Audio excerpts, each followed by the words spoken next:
Ibang mga teacher, nag-iyakan kay Yusek Claire Castro. Isang high school teacher na sumasideline umano sa pagtutulak ng droga. Nag-iiyakan sila kasi nasaktan daw sila.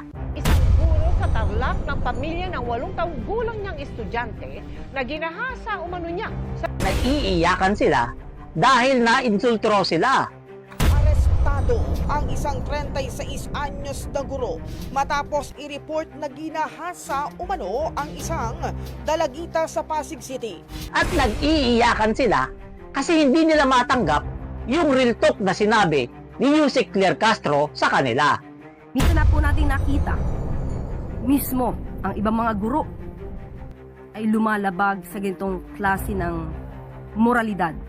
Sila minsan ay nagtuturo sa kanilang mga estudyante kung papaano maging walang modo. Ito kasing pinagsimulan yan. Etong si Yusek Claire Castro, may statement na yung ibang mga teacher daw, sila pa nagtuturo ng kalokohan sa mga estudyante. Ang salita ba? Sino na? Ako, sir. Sige. Oh, very good. Bagay. Ibig sabihin ng bagay, yung pananamit. Next. Okay.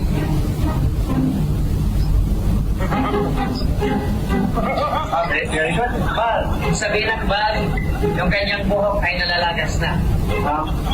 Last. Sige.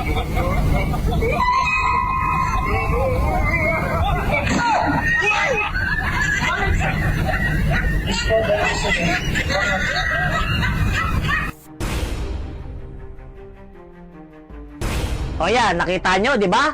Tuwang-tuwa pa yung damuho na teacher, ha? Tuwang-tuwa pa yung teacher na halatang-halata naman na walang pinag-aralan sa utak. Kasi kung teacher ka, hindi mo ipapagawa yan sa estudyante mo at masayang-masaya ka pa sa salita na bangag. Magandang umaga po sa inyong lahat, sa aking mga followers, sa aking mga viewers sa iba't ibang panig ng mundo. Ako po ay magbibigay ng aking public apology sa ating mahal na Pangulo Bongbong Marcos. Yan ang pinapatukuyan malamang ni Yusek Claire Castro. At sinabi niya dyan, yung ibang teacher, nagtuturo ng kalokohan sa mga estudyante. Yung iba, hindi lahat. Pero itong mga nagre-react ng mga teacher na to, halatang mabababa ang utak. Mabababa ang utak kasi hindi naintindihan yung statement ni Claire Castro. Hindi yung masisi. Hindi naman lahat ng teacher matalino. Marami dyan, bobo. Bobo, hindi ginagamit ang pinag-aralan. Ang problema kasi sa mga teacher na to, akala mo kung sino. Akala mo ang lilinis. Madudumi din naman. Ang iingay nila ngayon kay Yusek Claire Castro. Pero tahimik sila dito sa teacher na nang-rape ng estudyante niya.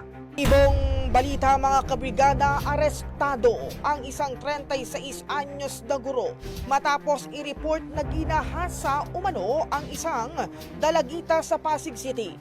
At tahimik din sila dito sa isang teacher na nagtutulak ng droga.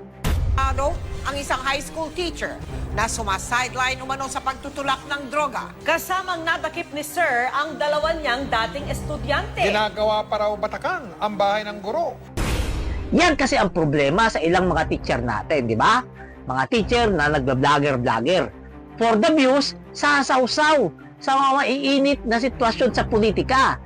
At kapag nabati ko sila, syempre, magpapaawa, magpapabiktim. Kasi nga, teacher sila.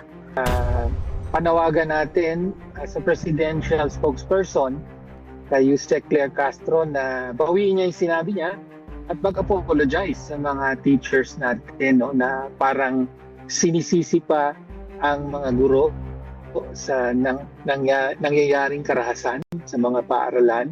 Pero aminin natin ang katotohanan. Marami rin sa teacher, hindi lahat ha, marami rin sa teacher, mga bobo, hindi ginagamit ang pinag-aralan.